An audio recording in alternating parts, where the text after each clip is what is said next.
जय श्री कृष्ण दोस्तों, स्वागत है आपका आज की तेज एस्ट्रोलॉजी में। कृष्ण इज हैप्पीनेस, कृष्ण ही खुशी है, जैसे मैं हमेशा कहता हूं। दोस्तों आज हम लोग एक और बड़े इंटरेस्टिंग टॉपिक पे बात करेंगे। हमारे जो कर्मा का रिजल्ट्स होते हैं वो हम लोग देखेंगे इस वीडियो में। वीडियो को स्टार्ट करने से पहले चैनल को सब्सक्राइब अवश्य कर दीजिए, लाइक करिए, कमेंट करिए, सपोर्ट करते रहिए जैसे आप लोग कर रहे हैं। उसका अति आभार है आप लोगों का। नोटिफिकेशन बेल अवश्य पुश कर दीजिएगा ताकि मेरे द्वारा पोस्ट किए गए वीडियोस आपको टाइम टू टाइम मिलते रहें। डबल रिक्वेस्ट है, नोटिफिकेशन बेल अवश्य पुश कर दीजिएगा।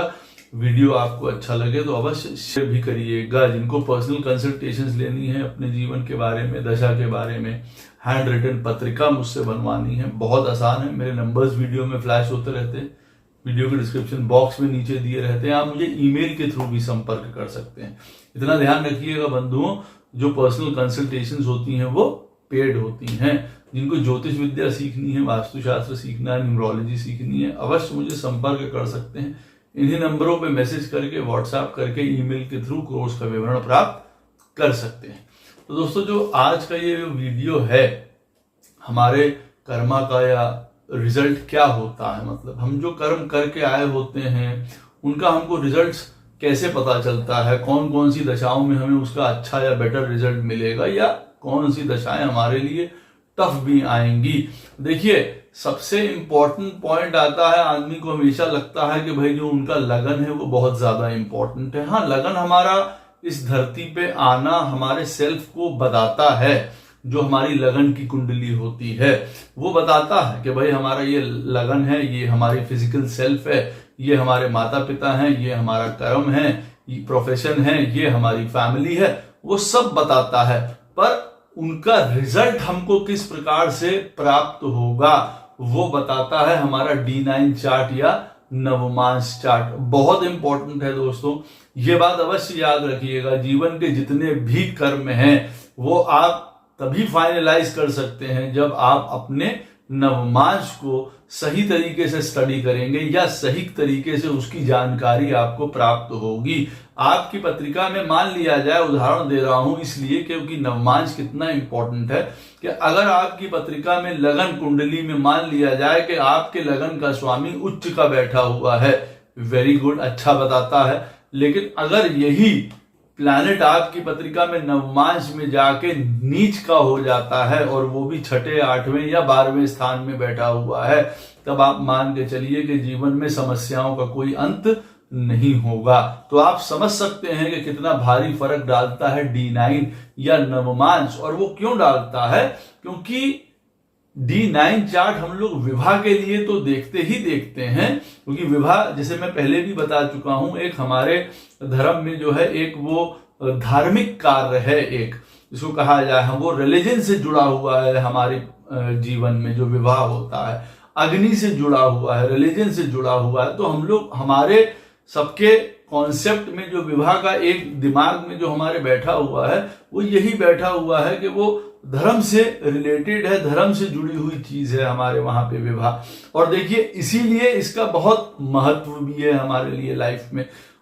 लेकिन नवमांश ये भी शो करता है कि हमारे जीवन में एक्चुअल प्लैनेट्स किस प्रकार से हमको असर डालेंगे या रिजल्ट देंगे, या हमारे कर्मास कैसे रिफ्लेक्ट होंगे। अब जैसे पहली बात देखिए, जो लगन का D9 लगन है, नवमांश कुंडली है, जो वहां का पहला घर होता है, लगन का लॉर्ड होता है D9 चार्ट का, वो अगर आपके D9 में ही मान लीजिए छठे, 8वें या 12वें में बैठा हुआ है, तो वो बताता है कि विवाह होना मुश्किल है, विवाह हो गया तो उसमें आपका इंटरेस्ट नहीं है, या बहुत ज्यादा प्रॉब्लम्स हैं। तो हमको पहले ही पता चल जाता है कि अच्छा, विवाह हमारे लिए एक बड़ा सुलभ चीज नहीं होने वाली है, या विवाह हो भी जाता है तब भी वो एक प्रकार का हमारे जीवन में समझौता भर होके रहेगा। कभी विवाह देरी से होना, ना होना, या विवाह में होने के बाद कॉम्प्लिकेशंस हो जाना। अब देखिए हमको तुरंत पता चल जाता है कि अगर हमारे D9 के लगन का स्वामी जो है वो अगर अच्छी पोजीशन में नहीं बैठा है तो हमारे लिए काफी समस्या की बात देखिए आ जाती है। और यहीं पे अगर हमारे D9 में लगन का स्वामी सही तरीके से बैठा हुआ है, स्थापित है, व्यवस्थित है, उच्च का है, सुंदर घरों में, मित्र राशियों में बैठा हुआ है, तो वो एक प्रॉमिसिंग और सुंदर मैरिज भी बताता है और उससे उत्पन्न सारे सुख भी बताता है। साथ में ये भी बताता है कि हमने अपने पूर्व जन्म में स्त्रियों के साथ, बच्चों के साथ, बड़ों के साथ, धर्म के साथ एक बहुत न्यायपूर्ण जो है कार्य किया है, तो वो हमें ये भी बताता है। ये बात आप अवश्य याद रखिएगा कि अगर आपकी पत्रिका में D9 का, नवमांश का, लगन का लॉर्ड सही तरीके से बैठा हुआ है, सही तरीके से बैठने का अर्थ है अगर अपनी राशि का, उच्च का, केंद्र स्थानों में, त्रिकोण में, उपछाया में भी बैठा हुआ है, जैसे कि तीसरे स्थान में, 11वें स्थान में, ऐसे स्थिति में भी बैठा हुआ है दूसरे स्थान में, लेकिन वो अपने वीक ना हो किसी तरीके से, वहां पे ऐसा ना है कि वहां पे मेलेफिक प्लैनेट साथ में बैठे हुए हैं तो वो अलग तरीके की प्रॉब्लम्स या अलग तरीके की यातनाएं दिखाते हैं। अदरवाइज अच्छे स्थानों में बैठा हुआ D9 लगन का जो लगन का लॉर्ड होता है वो हमारे जीवन में प्रॉस्पेरिटी को शो करता है। मतलब हमें ये शो करता है कि हम अच्छा कर्मा करके आए हुए हैं कुछ, जिसका हमको लाभ इस जीवन में अवश्य प्राप्त होगा। हमारा जो D9 लगन का पहले स्थान का स्वामी है वो देखिए हमारे ज्ञान का परिचायक भी है कि कितना ज्ञान हमारे पास है, कितना ज्ञान हम लेंगे जो कि पहले से प्रॉमिस्ड है। आप देखेंगे कि अगर आपकी पत्रिका में D9 के लगन का जो घर है, पहला हाउस है, या लगन का लॉर्ड है D9 का, नवमांश के लगन का जो पहले घर का स्वामी है, अगर वो व्यवस्थित नहीं है, नीच का है, मेलेफिक प्लैनेट्स के साथ बैठा हुआ है, तो आप देखेंगे ज्ञान का हमारे जीवन में कहीं ना कहीं कमी हो जाती है। हम कितना ज्ञान ले भी लें वो यूज में नहीं आएगा, हम उसको सही तरीके के ज्ञान की तरफ, विवेक की तरफ लगा नहीं पाएंगे, ये याद रखिएगा। तो D9 लगन का जो फर्स्ट हाउस का लॉर्ड है या पहला घर भी है वो हमको ज्ञान बताता है कि हम कितना ज्ञान लेके आए हैं, हम कितने ज्ञान का विस्तार करेंगे और किस प्रकार का ज्ञान हमको भाता है, ये अवश्य याद रखिएगा। बहुत बहुत इंपॉर्टेंट पॉइंट है। अब हमारी पत्रिका का जो लगन का 9th हाउस का लॉर्ड होता है, सबके 9th हाउस का लॉर्ड सबको पता ही है, जैसे मेष लगन में जो है 9th हाउस का लॉर्ड बृहस्पति महाराज होते हैं, वृष लगन में 9th हाउस के लॉर्ड जो है शनि महाराज होते हैं। अब यही जो लॉर्ड हैं, यही जो स्वामी हैं, नवमांश कुंडली में आपकी पत्रिका का 9th हाउस का लॉर्ड जो लगन में जो 9th हाउस होता है, लगन में 9th हाउस का लॉर्ड नवमांश कुंडली में किस तरीके से बैठा हुआ है, आप ये देखिए। उसकी वजह क्या है, ये बताएगा आपके जीवन में धन की व्यवस्था को, प्रॉस्पेरिटी को, वेल्थ को। अगर आपकी पत्रिका का 9th हाउस का लॉर्ड नवमांश कुंडली में केंद्र स्थानों में, लक्ष्मी स्थानों में अच्छी स्थिति में बैठा हुआ है, मित्र राशि में बैठा हुआ है, स्व राशि में बैठा हुआ है, उच्च राशि में बैठा हुआ है, इसका अर्थ क्या है? इसका अर्थ यह है कि आप अपने जीवन में पूर्व जन्म से वेल्थ को लेके बहुत अच्छा कार्य करते आए हैं, जिसमें प्रमुख होता है देखिए दान, जो हमारा है हम उसको दान करते रहते हैं, वो करके आए हैं। तो अब की बार बहुत ज्यादा उसकी वजह से हमको प्रॉस्पेरिटी प्राप्त होगी, हमारा घर बड़ा सुसज्जित होगा, अच्छे घर में हमारा जन्म होगा या हमारे जन्म के बाद घर में वृद्धि हो जाएगी। सारी चीजें ये इंडिकेट करता है। ऑल ओवर चाहे पोजीशन कुछ भी रहे आपके जीवन में, ऊपर नीचे सबके जीवन में आता है, लेकिन ये बात एक गारंटी होती है कि आपकी पत्रिका का 9th हाउस का लॉर्ड अगर नवमांश कुंडली में अच्छी जगह पे बैठा हुआ है, नीच का नहीं है, 6th 8th 12th हाउसेज में नहीं बैठा हुआ है, या वो राहु केतु मंगल शनि इन सारे प्लैनेट से नहीं घिरा हुआ है, तब आप ये याद रखिए कि वो आपको बहुत बेस्ट रिजल्ट्स देगा पैसे को लेके। चाहे वो आपको इनहेरिटेंस प्राप्त हो, माता पिता से फेवर्स प्राप्त हो, मतलब जो हमको पुरानी संपत्ति प्राप्त होती है, या स्वयं के द्वारा अर्जित किया गया प्रॉस्पेरिटी या फॉर्च्यून या वेल्थ को वो इंडिकेट करता है, ये याद रखिएगा। हमारी पत्रिका में नवमांश कुंडली में जो 7वां स्थान होता है, अगर वो देखिए खाली है हमारी पत्रिका में, तो वो एक पॉइंट क्या बताता है, वो ये बताता है कि देखिए आपका नेचर विवाह के बाद चेंज नहीं होने वाला है बहुत ज्यादा। अगर आपकी पत्रिका में 7th हाउस में D9 चार्ट में, नवमांश चार्ट में 7वें स्थान में कोई प्लैनेट नहीं बैठा है, तो ये एक इंडिकेशन है कि आपके जीवन में जो है वो नेचर नहीं चेंज होगा। इसका क्या अर्थ होता है? इसका बहुत भारी अर्थ है। अगर आप देखेंगे, इसका मतलब ये है कि जैसे आपका पहले जीवन चल रहा था, आप उसको वैसे ही रखेंगे, यथावत रखेंगे। अच्छा, जब वहां पे कोई प्लैनेट बैठा होगा, मान लीजिए वहां शनि, राहु, केतु, बुध, शुक्र, कोई भी बैठा हुआ है, नवमांश कुंडली में 7वें स्थान की बात कर रहे हैं, अगर वहां पे वो बैठा हुआ है मान लीजिए कोई भी प्लैनेट, तब आप उसी के अनुरूप अपने नेचर को ढाल लेंगे विवाह के बाद। अब अगर तो वो प्लैनेट वहां पे अच्छा है तो वो अच्छा रिजल्ट प्रदान करेगा, और अगर वहां के लिए वो प्लैनेट खराब है 7वें स्थान के लिए, तो देखिए उसकी वजह से आपके जीवन में कई प्रकार की प्रॉब्लम्स भी आएंगी और आपका नेचर भी उस प्लैनेट की वजह से चेंज हो गया हो। मान लीजिए कि आपका जन्म कर्क लगन में हुआ है और आप चंद्रमा से पोषित हैं, आप स्वयं चंद्रमा हैं, आप मान लीजिए, और अगर आपके D9 लगन में 7वें स्थान पे अगर पत्रिका में मंगल महाराज बैठे हुए हैं, तो वो ये अवश्य बताएंगे कि विवाह के बाद जो आपका नेचर है वो कहीं ना कहीं से एग्रेसिव या तेजी जरूर पकड़ लेगा। इस बात से आप अपना समझ सकते हैं, इंडिकेट कर सकते हैं, अपने आप को बता सकते हैं। और अगर वहां पे 7वें स्थान का प्लैनेट बैठा हुआ है, मान लीजिए मंगल बैठा है, जैसे मैंने आपको उदाहरण दिया कि आपकी नवमांश कुंडली में 7वें स्थान पे मंगल बैठा है और वो वहां पे सुसज्जित है, अपनी राशि का बैठा हुआ है, मित्र राशि का बैठा हुआ है, उसके लिए लगन भी बहुत बढ़िया था, राजयोगकारी लगन था मंगल के लिए नवमांश में, और वो 7वें स्थान में बैठा हुआ है मित्र राशि में, स्व राशि में, सारी चीजों, तब आप ये याद रखिए आपके जीवन की ऊर्जा बनके आपकी जो लाइफ पार्टनर है वो आएंगे।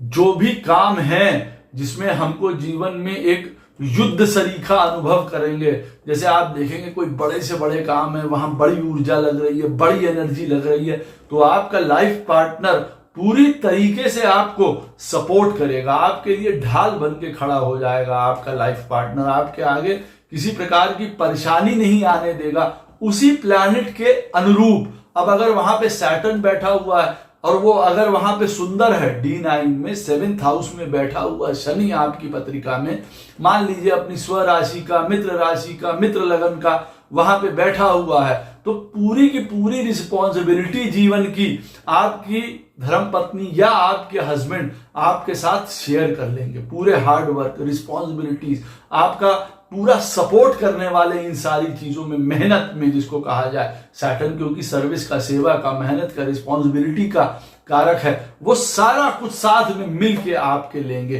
तो 7th हाउस में बैठा हुआ प्लैनेट नवमांश कुंडली में आपका नेचर भी चेंज करता है अपने अनुरूप।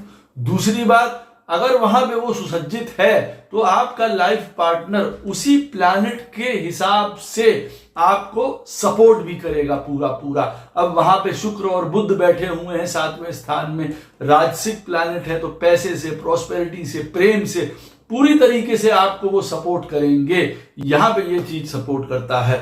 जो हमारे नवमांश कुंडली के केंद्र हाउसेस हैं, 1st, 4th, 7th और 10th हाउसेस जो हमारे नवमांश कुंडली में हैं, यहां पे इसलिए नवमांश कुंडली की बात कर रहे हैं, जो जितने भी कर्मा के हमारे रिजल्ट हैं वो सारे निकल के यहीं से आ रहे हैं। आप ये बात मान के रखिए। हमारे पास दूध है, सब कुछ है, लेकिन मथने के बाद दही का टेस्ट कैसा आने वाला है, उससे किस प्रकार का दही निकलेगा या जमेगा, वो हमको नवमांश कुंडली अंततः बताती है। दूध होने से, लगन जिसको हम कह रहे हैं लगन कुंडली, या दूध या प्रोडक्ट हमारे पास होने से हम ये नहीं जान पाएंगे कि ये दही हमारा कैसा जम के बाहर आएगा। क्यों? क्योंकि वो खट्टा भी हो सकता है, खराब भी हो सकता है, नहीं जमे ऐसा भी हो सकता है। तो उच्च क्वालिटी का दही आपको प्राप्त होगा। इसका अर्थ है आपकी नवमांश कुंडली में जो कर्म आप करके पहले से आए हुए हैं वो सब वहां पे रिफ्लेक्ट होंगे, जैसे मैंने अभी आपको बताया। और अब जैसे मैं आपको बता रहा हूं कि नवमांश कुंडली में जो ये केंद्र हाउसेज हैं आपके चार्ट में 1, 4, 7 और 10, ये तय करते हैं हमारे जीवन में वेल्थ को, कि हमारे पास किस प्रकार का धन आएगा, कहां से आएगा, कैसे आएगा। तो ये हमारे वेल्थ को डिफाइन करते हैं केंद्र हाउसेज जो नवमांश कुंडली के होते हैं। अब यहां पे अपनी राशि के बैठे हुए ग्रह, बहुत सारे नवमांश कुंडली में केंद्र में बैठे हुए ग्रह, आप स्वयं देखेंगे वेल्थ से रिलेटेड अपने अपने समय में वो बड़ा शुभ फल प्रदान करते हैं। हाँ, यहाँ पे कोई केंद्र हाउस जो है वो स्ट्रांग होता है, कोई केंद्र हाउस जो है नवमांश कुंडली में वेल्थ के लिए इतना स्ट्रांग नहीं होता है। जैसे चौथा स्थान, अगर चौथे स्थान पे बेनिफिक प्लैनेट बैठे हुए हैं, बृहस्पति, शुक्र, बुध या चंद्रमा, जो बल के साथ बैठा हुआ है चंद्रमा, वो सुंदर होता है वेल्थ के लिए। अदरवाइज चौथे स्थान में बैठे हुए प्लैनेट अगर वो मेलिफिक हैं तो वो धन के लिए अच्छे नहीं माने जाते हैं। चौथे स्थान पे बैठा हुआ ग्रह आपकी पत्रिका में नवमांश कुंडली में ये बताता है कि आप अपने जीवन में कौन सा कर्म करके आए हैं, अच्छा या बुरा, वो वहां पे आपको बता देगा। वजह, क्योंकि उसकी वजह से ही आपको जीवन में गति मिल सकेगी या नहीं मिल सकेगी। अगर आप देखेंगे कि आपके नवमांश कुंडली में चौथे स्थान में मंगल, शनि, केतु, राहु, ये सारे प्लैनेट्स बैठे हुए हैं, स्वयं आप देखेंगे जीवन आपके लिए कितना डिफिकल्ट है। वजह, क्योंकि यहीं पे ये वाला पॉइंट है कि काफी आप उत्पात मचा के आए हुए हैं पहले वाले जीवन में रिलेटेड, और धर्म के हिसाब से अगर देखा जाए, क्योंकि नवमांश कुंडली धर्म से रिलेटेड है हमारे, तो धर्म के हिसाब से या धर्म के पथ पे चलते हुए आपने कई काम नहीं किए हैं, जिसकी वजह से केंद्र में नवमांश कुंडली के चौथे स्थान पे इतने मेलेफिक प्लैनेट आपके बैठे हुए हैं, या मेलेफिक असर है, या चौथे स्थान का स्वामी आपकी पत्रिका में नवमांश कुंडली में छठे, 8वें या 12वें में प्रताड़ित है या नीच का है। इसका मतलब यह है कि वहां से प्रॉब्लम आपको आने वाली है। सबसे इंपॉर्टेंट है उस जगह को अपने जीवन में ठीक करना। जो नवमांश कुंडली का चौथा स्थान है, उसको जब तक आप सही नहीं करेंगे, उसकी रेमेडी नहीं करेंगे, आपको जीवन की गति नहीं मिलेगी। क्यों? क्योंकि ये वो वाले पाप कृत्य हैं जो आप पूर्व जन्म से करके आए हैं और जो आज भी आपको हॉन्ट कर रहे हैं। वो घर, परिवार, संतान, वाइफ, एल्डर्स, इन सबके प्रति किए गए हो सकते हैं। वो वहां बैठा हुआ प्लैनेट इंडिकेट अवश्य करेगा। चौथा स्थान है कुंडली का, नवमांश कुंडली का। अवश्य याद रखिए, अगर यहां से कोई मुक्ति दिला सकता है तो वो मुक्ति दिला सकती है माता। कौन से रूप की माता होंगी वो अलग है, बगलामुखी माता है, काली है, चामुंडा है। ये वहां पे बैठे हुए प्लैनेट्स जो चौथे स्थान में है वो आपको बताएंगे कि कौन सी माँ आपका उद्धार वहां पे कर सकती हैं। हाँ, पॉइंट ये अवश्य है कि चौथे स्थान में बैठे हुए मेलेफिक प्लैनेट आपकी पत्रिका में जो है वो वेल्थ के लिए, प्रॉस्पेरिटी के लिए अच्छे नहीं होते हैं, ना सुख के लिए अच्छे होते हैं। आपकी जीवन की गति बिगड़ जाती है, आपके जीवन में मन दूषित हो जाता है या प्रताड़ित होता है। ये अवश्य पाप कर्मों का नतीजा शो करते हैं। यहां पे बैठा हुआ ग्रह चौथे स्थान पे हमारे जीवन की गति को तभी आगे बढ़ने देगा जब हम उस चीज को समझ लेंगे। ये बात अवश्य याद रखिएगा हमारी। यहां पे बैठा हुआ ग्रह आपको इमोशनली तोड़ देगा, मन से जो है वो बिल्कुल खराब कर देगा। कहते हैं ना, हमने डिसीजन ले लिया इमोशंस में आके, भावनाओं में आके, हमने कोई कार्य कर दिए अपने जीवन में और वो सब हमारे जीवन को ध्वस्त कर गए एक तरीके से। तो चौथा स्थान में बैठा हुआ अगर कोई पाप ग्रह है खराब स्थिति में और 1-2 बैठे हुए हैं, तब यकीन मानिए कि जीवन बहुत टफ हो सकता है। उसका आपको उपाय, रेमेडी अवश्य करनी पड़ेगी जीवन में नए डायरेक्शन को पाने के लिए। जो कर्मा आप आज कर रहे हैं उसका फल भी उठाने के लिए, अगर आप अच्छा कर्म कर रहे हैं तो भी उसका फल आपको नहीं मिलेगा। कोई पूजा पाठ किसी तरीके का जतन कर रहे हैं, वो आपका जीवन में सुधार नहीं आने देगा जब तक ये चौथा स्थान जो गति है, जो मति है, जो मां है, जब तक इसका ऋण नहीं उतरेगा। इस बात को ध्यान रखिएगा। आपकी नवमांश कुंडली में 12वें स्थान में बैठा हुआ ग्रह और उसकी दशा देखिए वो बहुत नॉर्मली अच्छी नहीं जाती है। हाँ, अगर वो अपनी राशि का बैठा हुआ है तो अलग बात है, उच्च का बैठा हुआ है तो अलग बात है। अदरवाइज वहां पे बैठा हुआ ग्रह हमेशा लॉसेस, एक्सपेंडिचर आपको शो करता है। वो उन कार्यों के लिए होगा जो वो प्लैनेट जिस चीज से रिलेटेड होगा आपकी पत्रिका में। अगर आपकी पत्रिका में सूर्य है तो हो सकता है आपको अपने फादर के ऊपर, अपनी पोजीशन के लिए, अपने सर्विस के लिए, अथॉरिटी, पावर, पोजीशन, इन सारी चीजों के लिए, मान सम्मान के लिए मान लीजिए, या सूर्य आपकी पत्रिका में जिस चीज से रिलेटेड होगा, लगन कुंडली में सूर्य जिस घर का स्वामी होगा, उदाहरण के तौर पे आपके पंचम स्थान का स्वामी है सूर्य आपकी पत्रिका में, लगन कुंडली में, और वो नवमांश कुंडली में 12वें स्थान में बैठा हुआ है, तो देखिए पढ़ाई के लिए बच्चों के ऊपर कई प्रकार के खर्चे यहां पे शो करता है। पेट है, क्योंकि पंचम स्थान देखिए पेट है, बीमारी है, प्रेम है, कई प्रकार की चीजें जो शो करता है, उन सबसे रिलेटेड अब क्योंकि वो नवमांश में 12वें स्थान में जाके बैठ गया है, तब देखिए वो प्रॉब्लम शो कर सकता है। तो जो भी प्लैनेट आपकी पत्रिका में नवमांश कुंडली में 12वें स्थान में बैठेगा, उसकी दशा में या वो स्वयं हैवी एक्सपेंडिचर या अपने कारक तत्वों से रिलेटेड आपको प्रॉब्लम देगा। जैसे मैंने आपको सूर्य का उदाहरण दिया है, खर्चे वगैरह तो देगा ही, यश, मान, सम्मान, ये सारा कुछ धो देगा, बिल्कुल खराब कर देगा। उसकी वजह है कि ये प्लैनेट आपको बता रहा है कि इस प्लैनेट से रिलेटेड आप पूर्व जन्म में अपने सही कर्म नहीं करके आए हैं। अब अगर जैसे मैंने आपको उदाहरण दिया है कि वो सूर्य है आपकी पत्रिका में, तो आपने अवश्य अपनी संतान से related power, position, authority, government, father, इन सब से रिलेटेड, अपने सोल, सात्विकता से रिलेटेड, सूर्य उस चीज का परिचायक है, हमारी आत्मा का। आपने आत्मा की नहीं सुनी है, अच्छी और बुरी तब भी, और इसलिए आपका सूर्य 12th हाउस में बैठेगा। यहां पे वो आत्मा को अत्यंत पीड़ा प्रदान करेगा। आप आपकी बार जीवन में देखेंगे, या तो अपनी दशा में, अपनी अंतरदशा में, या अपने से रिलेटेड जो उसके कारक तत्व हैं, जैसे मैंने आपको बताए।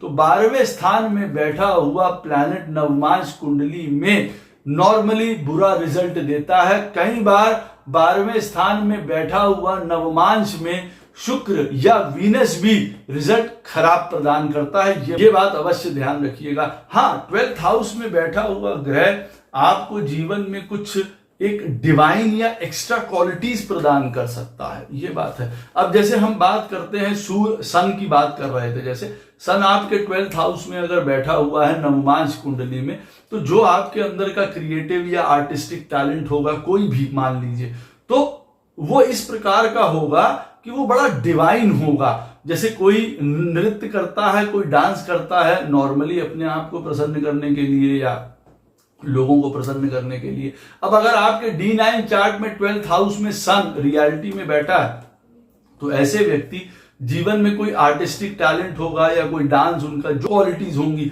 वो एक प्रभु के लिए या सात्विकता लिए हुए एक अलग कॉन्शियस लेवल पे ले जाके उसको शो करेंगे। जैसे कोई वीनस बैठा हुआ है, अलग टाइप के पेंटर्स, अलग टाइप का एक आर्टिस्टिक उनके अंदर चीज रहेगी। जैसे उनको लगेगा कि जो ये काम कर रहे हैं वो प्रभु की कृपा से कर रहे हैं, प्रभु के लिए कर रहे हैं, तो वो एक डिवाइन टच आ जाता है उनके अंदर, एक नॉर्मल या रूटीन से हटके। आपके नवमांश कुंडली में आत्मा कारक जहां बैठा होगा, देखिए ये सब आपको मैं बता रहा हूं कर्मों के बेस पे, जो आप पहले करके आए हैं उसकी वजह से नवमांश में देखिए कुंडली में प्लैनेट्स आपकी पत्रिका में वहां पे स्थापित किए गए हैं, व्यवस्थित हैं उस हिसाब से, और उसी हिसाब से आपको फल मिल रहा है। आत्मा कारक हम लोग जो कहते हैं हाईएस्ट डिग्री का प्लैनेट जो हमारी पत्रिका में है, वो नवमांश कुंडली में जहां पे बैठता है, वहां पे हमारी पत्रिका में या हमारे जीवन का, क्षमा करिएगा, हमारे जीवन का पूरे का पूरा आप यूं कह सकते हैं दारोमदार वहीं पे होता है, वहीं पे इफेक्ट होता है, वहीं पे हमारी सारी एनर्जी जा रही होती है। किसी की पत्रिका में भी आप देख लेंगे।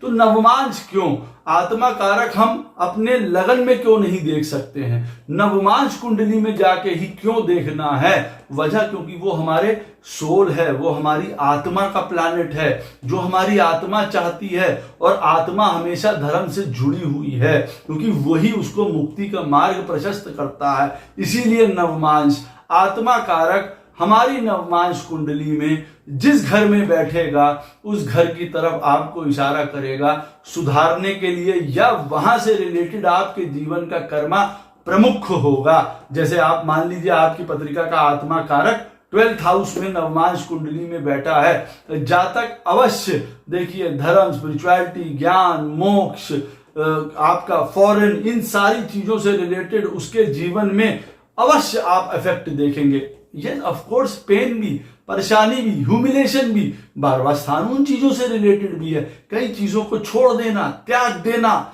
आगे बढ़ जाना, जो चीज शो कर रहा है। सूर्य है, आत्मा को शुद्ध कर लीजिए। बुद्ध बैठा हुआ है 12वें स्थान में, ज्ञान को आगे बढ़ाना है। अब अपने जीवन में जो ज्ञान आप प्राप्त कर सके, ज्ञान प्रमुख है आपके लिए। 12वें स्थान में आपके आत्मा कारक बुद्ध जो है, अगर किसी की पत्रिका में है और वो 12वें स्थान में बैठा हुआ है, तो ये चीज देखिए वो ये शो करेगा। तो हमारी पत्रिका में आत्मा कारक जहां बैठा होता है नवमांश कुंडली में, वहां से रिलेटेड हमारा कर्मा जो है फोकस्ड होता है उस जगह पे। वहां पे आप देखेंगे 7वें स्थान में आपकी पत्रिका में आत्मा कारक, आपकी पत्रिका का लगन कुंडली में जो आत्मा कारक है वो नवमांश कुंडली में मान लीजिए 7वें स्थान पे बैठा हुआ है। बिजनेस, पार्टनरशिप, मैरिज, विदेश, ये सारी चीजें, ये सारी टेंडेंसीज हमारे लाइफ के लिए इंपॉर्टेंट हो जाएंगी। मैरिज हमारे लिए एक लाइफ चेंजिंग एक्सपीरियंस हो जाएगा, अच्छे के लिए या बुरे के लिए, that is another point. But हमारा आत्मा कारक नवमांश कुंडली में जहां बैठा होगा वो उस तरफ का रूटीन या रुझान उन चीजों की तरफ बताएगा ही बताएगा। ये याद रखिएगा। D9 में नवमांश कुंडली में 2nd हाउस में बैठे हुए प्लैनेट आपके जीवन में सत्कर्मों को दिखाते हैं। जो आप सत्कर्म करके आए हैं वो कौन दिखाता है? D9 नवमांश कुंडली में बैठा हुआ 2nd हाउस में प्लैनेट जो बैठा होगा, बृहस्पति बैठा है, शुक्र बैठा है, आप स्वयं जानेंगे, लोग जानेंगे, दुनिया जानेगी कि भाई हाँ ये कोई ऐसे कर्म करके आए हैं जो कि रिफ्लेक्ट होते हैं हर एक चीज में, चाहे आपके विवेक में, समझदारी में, ज्ञान में, परिवार में, संस्कारों में, वेल्थ में, सब चीजों में वो शो होगा। तो D9 में 2nd हाउस में बैठा हुआ प्लैनेट आपके जीवन के सत्कर्मों को दिखाता है जो आप पूर्व से करके आए हैं।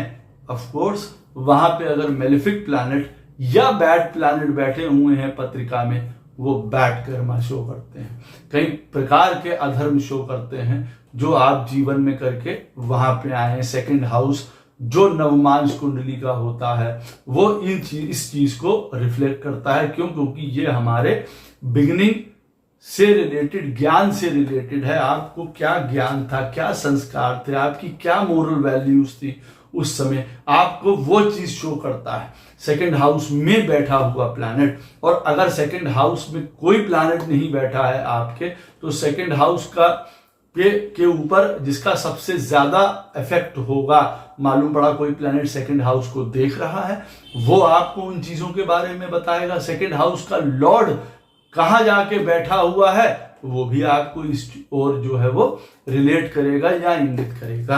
अब इसलिए ये बहुत इंपॉर्टेंट हो जाता है। हाँ, ये बात एक अवश्य मैं बता दूं, 2nd हाउस में बैठा हुआ मंगल और वीनस कतई एप्लीकेबल नहीं है। ये अवश्य बताते हैं कि ऐसा व्यक्ति अपने जीवन में विवाह को लेके, मैरिज को लेके, संबंधों को लेके बिल्कुल भी ट्रस्टवर्दी नहीं है। ये याद रखिएगा। अगर मंगल और वीनस नवमांश कुंडली के 2nd हाउस में बैठे हुए हैं, ये कतई अच्छी पोजीशन नहीं है। यहां पे अगर जुपिटर भी उनके साथ बैठ जाता है तब भी हम गारंटी नहीं दे सकते हैं कि ऐसा जातक या जातिका के जीवन में किसी प्रकार के कोई रिलेशनशिप्स या खराब आदतें इन तरीके की नहीं होंगी। राहु अगर यहाँ साथ में बैठ जाता है, मंगल राहु और शुक्र तीनों जने यहाँ पे बैठ जाते हैं, तो ऐसा जातक हैबिचुअल गलत कार्य करने वाला होता है। ये बात याद रखिएगा। तो सेकंड हाउस नवमांश कुंडली में हमारे उन अधर्मों को शो करता है जो हम पहले से करके आए हैं। शुभ प्लैनेट यहाँ पे हमारे सत्कर्मों को शो करते हैं।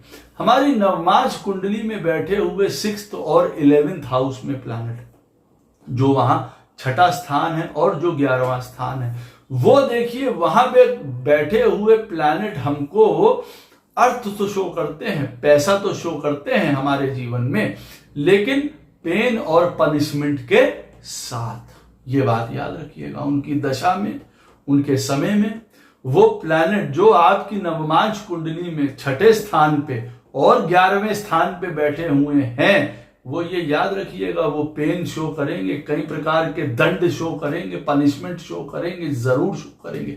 उसके लिए देखिए आपको रुद्र की पूजा करना आवश्यक हो जाता है जब उनकी दशा आए। जो नवमांश कुंडली में छठे और 11वें स्थान में प्लैनेट बैठे हुए हैं, वो हमारे जीवन में दंडात्मक स्थितियों को शो करते हैं। 11वें स्थान में बैठा हुआ प्लैनेट आपको जबरदस्ती की माया, इल्यूजन्स, भ्रम में भी डाल सकता है। ये काम हो जाएगा, ये हम कर लेंगे, हम आगे पहुंच जाएंगे, हम इस चीज को स्टेप कर जाएंगे, और उसकी वजह से आपके दिमाग को कहीं और लगा के आपको जीवन में सत्यानाशी करा सकता है, कहने का अर्थ है। तो 11वें स्थान में नवमांश कुंडली में बैठा हुआ प्लैनेट आपके लिए माया का काम कर सकता है, इल्यूजन का काम कर सकता है, आपको भ्रम में डाल के कई प्रकार के आपके लॉसेस करा सकता है।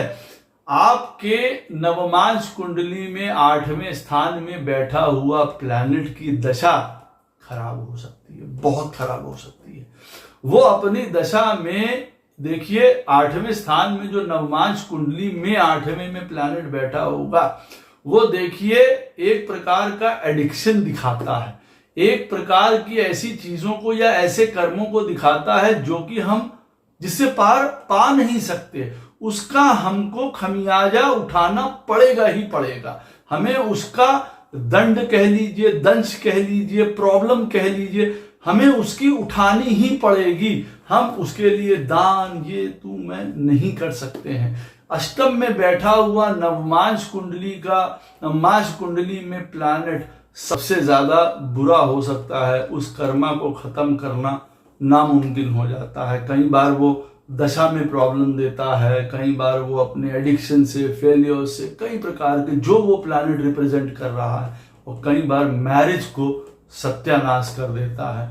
यहाँ पे देखिए अष्टाक्षरी मंत्र जो है नारायण के, गायत्री, ये काम आती हैं। जितना आप उस प्लैनेट के लिए उस दशा में ये काम करेंगे, उतना आपको मदद करेगा। नहीं तो कई प्रकार के दान, कई प्रकार की चीजें भी इस समय काम नहीं आती हैं। इस बात को ध्यान रखिएगा। नवमांश कुंडली में 10th हाउस में बैठा हुआ प्लैनेट आपके जीवन में वेल्थ को इंडिकेट करता है और सुपर वेल्थ को रिप्रेजेंट करता है। अगर शुभ प्लैनेट है तो बड़ी आसानी से आपको वेल्थ मिल जाएगी, बड़े अच्छे से मिल जाएगी। और अगर मेलेफिक प्लैनेट है तो आपको वेल्थ कमाने के लिए काफी तिकड़म करनी पड़ेगी, अप एंड डाउन करनी पड़ेगी, और कई बार वेल्थ डाउन भी हो सकती है या खराब भी हो सकती है। या 10th हाउस में बैठे हुए नवमांश कुंडली में अगर कोई मेलेफिक प्लैनेट बैठा हुआ है तो उसकी दशा में हो सकता है कई बार आप वेल्थ आपकी लूज भी हो जाए, you can lose wealth in that दशा। वहां पे बैठा हुआ शुभ प्लैनेट बड़े आराम से आपको धन वहां पे दिलवाता चला जाएगा। आपकी पत्रिका में शुक्र नवमांश कुंडली में जहां पे भी बैठा हुआ है वो बताएगा level of happiness in marriage. जहां पे भी बैठा होगा, शुभ बैठा हुआ है, केंद्र में बैठा हुआ है, पंचम में, नवम में, बढ़िया राशियों में, मित्र राशियों में बैठा हुआ है, तो वो आपका स्टेट ऑफ माइंड बताएगा मैरिज को लेके कि हाँ भाई आनंद है, प्रमोद है, हर प्रकार का सुख है। या अगर शुक्र मालूम पड़ा अष्टम में, षष्ठ में, 12वें में बैठा हुआ है तो वो या नीच का है या मेलेफिक प्लैनेट्स के साथ बैठा हुआ है, तो वो मैरिज को लेके आपकी अपनी स्थिति शो कर सकता है, रिप्रेजेंट कर सकता है। तो ये बात याद रखिएगा, दो प्लैनेट्स भी बहुत इंपॉर्टेंट है। एक तो नवमांश के लगन लॉर्ड का स्वामी, वो बताएगा कि आफ्टर ऑल आपकी लाइफ कहाँ जाने वाली है, हर एक चीज को लेके। और जो वीनस है, शुक्र महाराज है नवमांश कुंडली में, वो आपको ये बताएंगे कि आपको मैरिज से क्या आनंद लाभ सुख प्राप्त हो रहा है या दुख, या किसी प्रकार के आप ऋण उतार रहे हैं इन मैरिजेस को या इन विवाह में पढ़ के।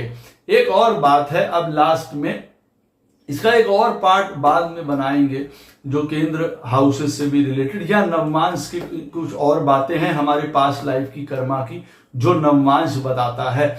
लास्ट में पॉइंट यह है कि अगर नवमांश कुंडली में कोई भी प्लैनेट आपकी पत्रिका में नीच का है, डेबिलिटेटेड हो गया है, तो ये याद रखिए वो अभाग्य को शो करता है, वो भाग्य को शो नहीं करता है, वो बैड लक को शो करता है। उस प्लैनेट से रिलेटेड पूर्व जन्म में आप अवश्य खराब कृत्य करके आए हैं, कार्य करके आए हैं, वो जो प्लैनेट हो, चंद्रमा हो, किसी के इमोशंस के साथ, माँ के साथ, सोशली आपने लोगों को बहुत प्रताड़ित किया है, इसीलिए चंद्रमा नवमांश कुंडली में नीच का है। इसी तरीके से सारे प्लैनेट्स हैं, चाहे मंगल अगर नीच का है, शनि नीच का है नवमांश कुंडली में, तो ये अभाग्य को शो करता है। ये शो करता है कि पूर्व जन्म में उस प्लैनेट से रिलेटेड हम खराब कृत्य काम करके आए हैं, वो हमारी वीकनेस रही थी वहां पे।